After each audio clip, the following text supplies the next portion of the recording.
না, এই ব্যাপারীগুলো যে কখন আসবে কে জানে। এদিকে তো আর বেশি দেরি করলে মাছগুলো নষ্ট হয়ে যাবে। ওদের আবার কি? ওরা এসে তো যদি দেখে মাছ, তাহলে নামিয়ে চলে যাবে। হ্যাঁ, লোকসান হলে তো আমাদের হবে, তাই না? না না, এমনিতেই নোনা জলের ইলিশ বরফ ছাড়া বেশিক্ষণ ভালো থাকে না। তার উপরে আবার এত দেরি করছে কেন কে জানে, দৈত্যেরিকা। এভাবে চলতে থাকলে আবার হয় নাকি? আরে নিজেরা না আসুক, এই বরফগুলো আগে আগে পাঠিয়ে দিলেও তো পারা যায় নাকি?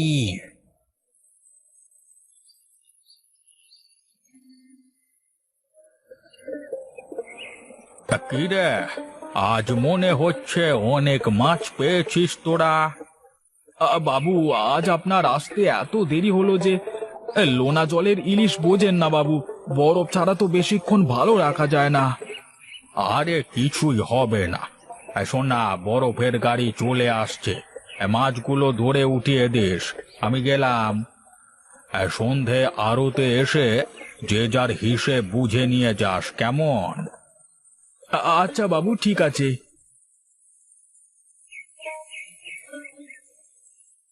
নাও, বোঝো কাণ্ড। এই বাবু তো চলে গেলেন, এখন বরফের গাড়ি কখন আসবে কে জানে। এই মাছগুলো পচে গেলে কি হবে? হ্যাঁ, মাছ পচে যাওয়া আর না পচে যাওয়া কি, প্রতিদিনই তো আড়তদার মাছ পচার কথা বলে টাকাটা কেটে রাখে। এভাবে আর বেশি দিন মাছ বেচা যাবে না। আমাদের অন্য কোনো উপায় ভাবতে হবে।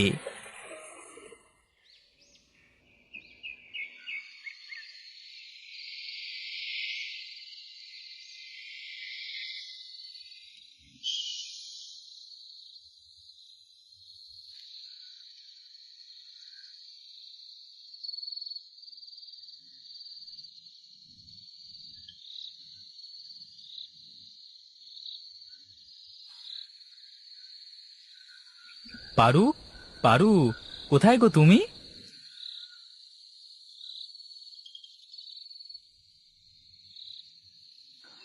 আরে, তুমি এসে পড়েছো? তুমি তো পরশুদিন আসতে চেয়েছিলে, আজ হঠাৎ ফোন না দিয়ে চলে আসলে যে? আরে সে কথা আর বলো না গো। চলো চলো, ঘরে চলো, সব কথা খুলে বলছি তোমাকে। হ্যাঁ হ্যাঁ, এসো এসো।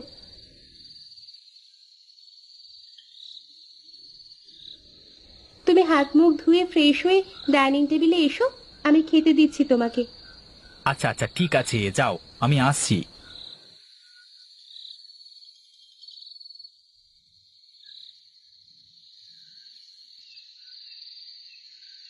কি ব্যাপার বলো তো, তুমি পরশু আসার কথা বলে আজ চলে আসলে যে? কোনো সমস্যা হয়নি তো আবার? আসলে অনেক দিন ধরে অফিসে ঝামেলা চলছিল, তাই এত কাজের প্রেসার চলছিল। আজকে অফিস অনির্দিষ্টকালের জন্য বন্ধ হয়ে গেছে। আসলে অফিসের অভ্যন্তরীণ কিছু সমস্যার কারণেই এটা হয়েছে। ওরা এগুলো ওয়ার্কারদের সাথে তেমন একটা শেয়ার করে না, এমনকি অফিসারদের সাথেও করে না। তবে যতদূর জানা গেছে, কোম্পানির মালিক নাকি অনেক টাকা দেনা হয়ে গেছে, আর কোম্পানিটাও লসে চলছিল, তাই কোম্পানি বন্ধ করে দিল আর কি। তা করে চাকরি চলে গেলে এখন কি করবে বাবা? ওসব নিয়ে আপনারা ভাববেন না, আমি কিছু না কিছু একটা করে নেব। আরে আমাদের জামাইয়ের এত বছরের অভিজ্ঞতা রয়েছে, এখন যে কোনো প্রতিষ্ঠানে গেলেই ভালো চাকরি পেয়ে যাবে। হ্যাঁ হ্যাঁ, তা অবশ্য ঠিক। না, ও আমার চাকরি বাকরি করবার খুব একটা ইচ্ছে নেই আর। তাহলে কি করবে বাবা? অনেকগুলো টাকা পুঁজি করে ফেলেছি, ভাবছি এবার একটা ব্যবসায় নামবো। বাহ বাহ বাহ বাহ বাহ, সেটা তো ভালো ব্যাপার। তা কিসের ব্যবসা করবে? এখনো সেইভাবে কিছু ভাবিনি, দেখি ভেবে কি করা যায়। আরে এই লক্ষ্মী, কি করছো কি? আরে জামাইয়ের পাতে তো মাছ শেষ, দাও দাও, জামাইকে ইলিশ মাছ দাও। বাবা, এই মাছগুলো অনেক সুস্বাদু, এমন স্বাদের মাছ আর কোথাও পাওয়া যায় না। এমন স্বাদের মাছ পাবে কোথায়? এই মাছ আমাদের দেশে খুব একটা থাকে না। এমন স্বাদের ইলিশ শুধু আমাদের এখানেই পাওয়া যায়। এটা হলো লোনা পানির ইলিশ মাছ। হ্যাঁ, মাছ ধরবার সাথে সাথে পানি পথেই এই মাছগুলো বাইরের দেশে চলে যায়। আমার না অনেক দিনের ইচ্ছে যে জেলেদের মাছ ধরা দেখব, এক কথায় জীবিত ইলিশ মাছ দেখব। সে আর এমন কি, কালকে সকালে যাব তবে। আমার লোনা পানির জীবিত ইলিশ মাছ তোমাকে দেখিয়ে আনবো। হ্যাঁ, আচ্ছা ঠিক আছে বাবা।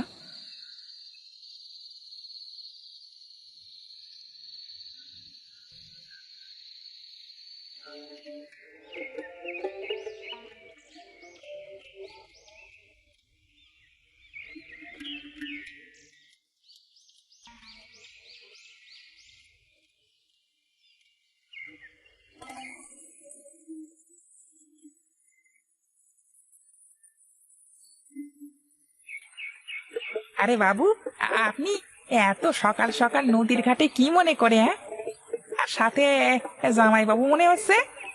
হ্যাঁ হ্যাঁ, আমার জামাইয়ের অনেক দিনের শখ, সে নাকি জ্যান্ত ইলিশ মাছ দেখবে, তাই নিয়ে আসলাম আর কি।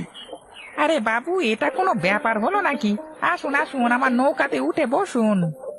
আচ্ছা যাও যাও বাবা, সাবধানে নৌকাতে উঠে বসো।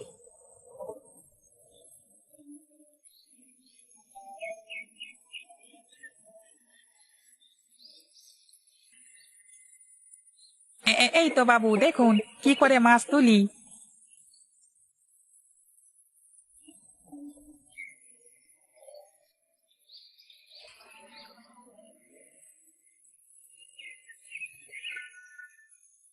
বাহ, আজ আমার অনেক দিনের শখ পূরণ হলো।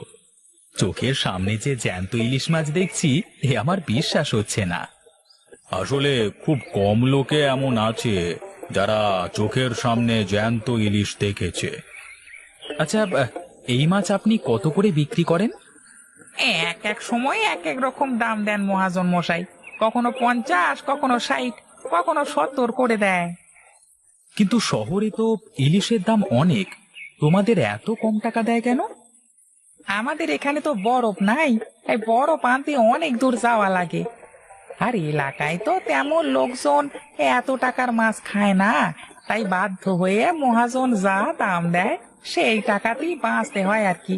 মাঝে মাঝে তো মহাজন না আসলে সব মাছই পচে যায়। বলো কি গো, এত টাকার মাছ সব পচে যায়? হ্যাঁ বাবু, প্রায় এরকম হয়। চলো বাবা জীবন, অনেক মাছ দেখা হয়েছে, এক্ষুনি রোদ্দুর উঠবে। রোদ্দুরের মধ্যে এখানে আর থাকবার দরকার নেই। এই গণেশ, আমাদের পাড়ে দিয়ায়। হ্যাঁ যাই বাবু যাই।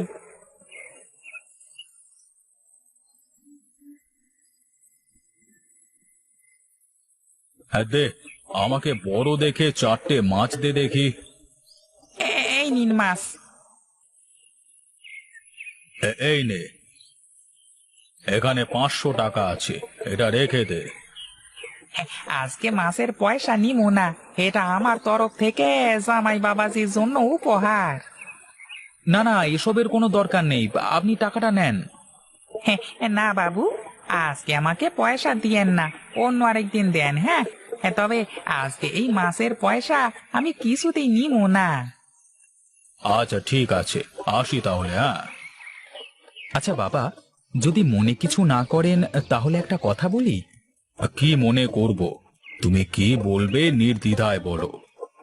বাবা, এখানকার স্থানীয় জেলেরা তো ভীষণভাবে ঠকছে।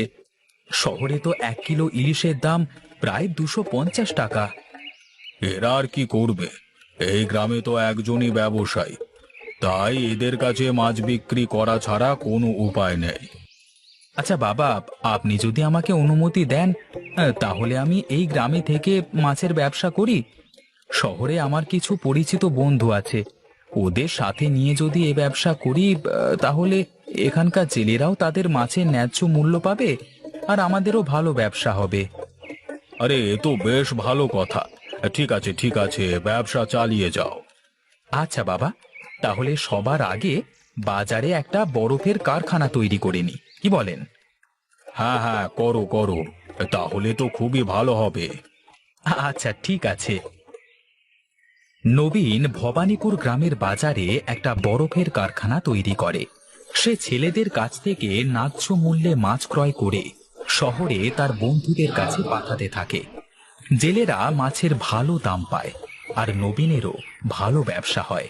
এভাবেই পার হতে থাকে ভবানীপুর গ্রামের মানুষের জীবন।